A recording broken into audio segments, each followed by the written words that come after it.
something strange is happening to music producers.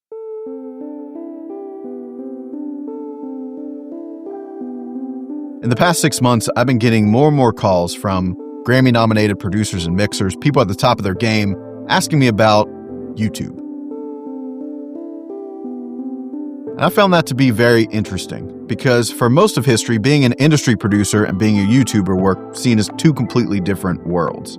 So it made me wonder, is there something going on in the music industry that only people at the top know about? I'm going to break down exactly what I think is driving this shift, and it involves two powerful assets that most studio professionals are desperate to get their hands on right now.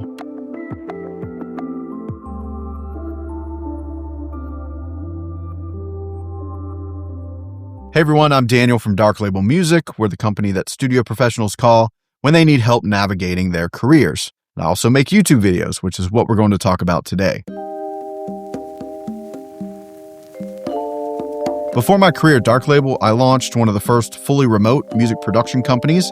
And back then, most of our work came from artists and brands finding us on Google when they searched for producers. And for a while, that worked really well. We had a steady stream of projects. It ended up being a pretty big company. But eventually, we ran into a problem. There were bigger platforms like Fiverr and SoundBetter, and they started to outrank us on Google, which meant less traffic for us. So we were looking for new ways to market ourselves. Sometime in 2015, I was hanging out in Nashville with our mixing engineer. This guy had legit credits, working with major label artists, all of that, but he also had a YouTube channel called Mix Note. Some of you might remember it. And I asked him, why bother with YouTube? You're already working in the industry. It was pulling in mixing work, and he was selling digital products directly from the channel, and that got my attention. I knew YouTube existed, obviously, but I hadn't really considered it for my own company. We launched our channel that same week, and not only did it help us get new clients, it solved our business problem. I mean, this thing completely changed the trajectory of my entire career.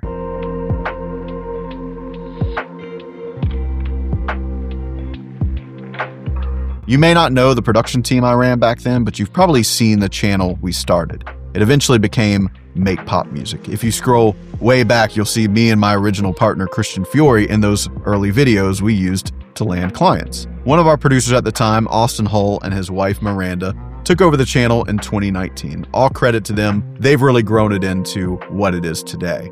But that experience taught me something that I didn't really expect. It taught me that YouTube wasn't just for YouTubers. It could be used by music professionals. And when I started Dark Label in 2018, no other producer managers were making videos on YouTube. They thought it was silly. Meanwhile, I was waking up every day to an inbox full of producers wanting to hire me for consulting or partner with me to build businesses. That became my superpower back then. And now, others in the industry are starting to catch on and become curious. But of course, curiosity comes with some skepticism, right?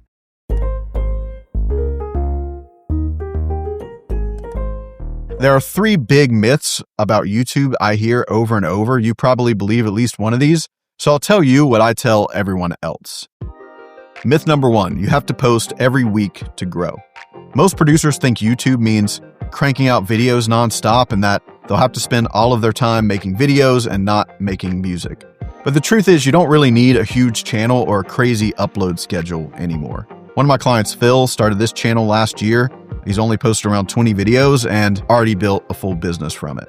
Another one, Lucas, is a full-time producer who gets most of his work from YouTube, only has about 5,000 subscribers. Our producer, Matt's channel, does about the same. The algorithm doesn't really work like it used to. It's changed. You don't have to grind to build this big channel in order to reap the benefits. I've personally never posted weekly videos, at least not consistently. Sometimes I even take months off from posting.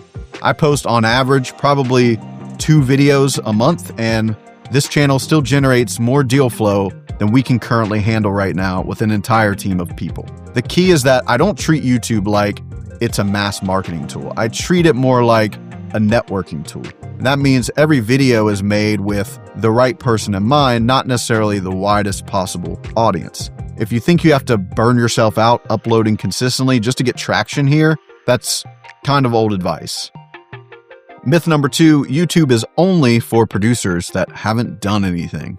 This is a big one. And sure, there are plenty of producers on YouTube who are in that stage, but there are also plenty who have already built serious careers in the traditional music industry. YouTube is for everyone. I work with producers like Liam, who built this channel, and Todd Pritchard, who's a guitarist and producer. Both have placements and credits, and both also have a YouTube channel. Not because they need it per se, but because it gives them more reach and more opportunities than they can get from industry work alone. This myth usually comes from a mix of fear and ego, worrying about what your peers will think if you start making videos. Here's the thing, you don't really have to jump all in from day one. You could start by just contributing to someone else's channel. A lot of the pros do this first. But once you get a taste of the benefits, I will say that it's hard to turn back, and you'll probably want to do more and maybe even start your own channel. But ease into it if that's helpful. Myth number 3 is that you have to make tutorials. A lot of producers don't want to be teachers. They don't want to make tutorials. They don't want to be branded that way. And honestly, I wouldn't suggest going heavy on tutorials anyway. Straight up tutorials are kind of fading out in our space. I know whenever I try to post a straightforward tutorial, it never performs as well as just when I share stories or my experience or my personal take on something happening in the industry. I've learned that people come to YouTube to be inspired and feel connection, even if they weren't looking for that. But they aren't really here to sit through an entire lecture. You could think about it this way. When you're in the studio or in a label meeting, you're not pulling out a PowerPoint, right? You're showing them your perspective and connecting with people, and you're showing them what you can do. And that's kind of how YouTube works too. On the surface, some of my videos might look like tutorials, but they're really just demonstrations of who I am, what I'm doing day to day, and how I think about things. And I try to package that into a story and use real examples just to make it more fun to watch. Disney movies aren't tutorials, they're entertainment, but you still walk away feeling like you learned something. When you frame it that way, it's a lot easier to show up on camera without feeling like you're pretending to be something that you're not. So I decided to leave all of that in there because I know that at the start, these misconceptions about YouTube can prevent a lot of people from even considering it. I know that I did at the start, but once I stopped believing those myths, I was really able to unlock the true potential of YouTube. And having this channel has given me 2 very powerful assets that even music professionals at the highest level, many of them don't have. So let's talk about those.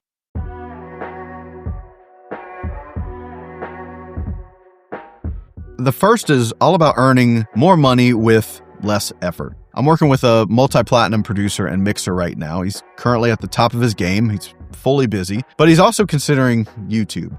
What I've learned from him is that being a top producer is still a grind. The grind doesn't stop. It actually sounds like more of a grind than my other clients who are trying to become top producers. Now, of course, you're working with cool artists and making money, but you're working 24/7 to keep what you've built in the most competitive segment of the industry. And sometimes you can hit a wall. All the glamorous stuff just becomes your new normal. And after some years, you start thinking, I wonder if there are any other ways to do this without constantly working myself to the bone. What this producer is really craving is leverage, and YouTube can be a great tool for this. You make one video and it keeps producing value over and over again. Ad revenue, sponsorship revenue, new clients that want to hire you. You could sell digital products or partner with someone that does, all just from one video. The opportunities are endless. And I know you're thinking, well, why not just produce more songs? Those do a similar thing. You get paid a fee and ongoing royalties.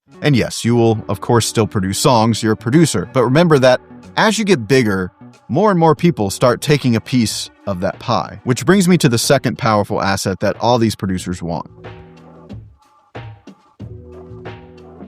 This is something that a lot of big producers surprisingly don't have, and it's why some eventually quit the industry despite having Grammys and plaques on their wall. In 2023, I was advising a producer who I would say was doing everything right. They moved to LA, had dozens of placements, they had won a Grammy. From the outside, everything seemed good. Most producers would love to have his career. But even with all that success, he expressed to me that he didn't feel very in control of his income. And this is something that I hear constantly. Traditional music producers like to stay behind the scenes, and some even wear that as a badge of honor. But when you're behind the scenes, most of your opportunities are completely tied to other people, right? Managers, label staff, the artists. So when you want to get paid well or quickly, you're on everyone else's timelines and priorities. I'm not saying that's wrong. It's just how it works. This producer doesn't want to quit the industry. They just want to diversify and create some income streams that they control.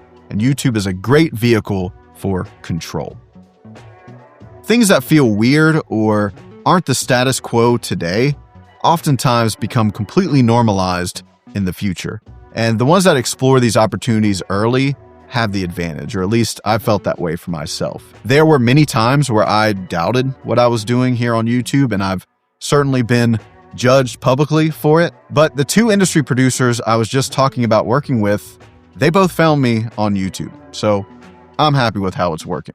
If you want to see an example of how I make videos that share my experiences and grow my network, then watch this next one. It's one of my favorites.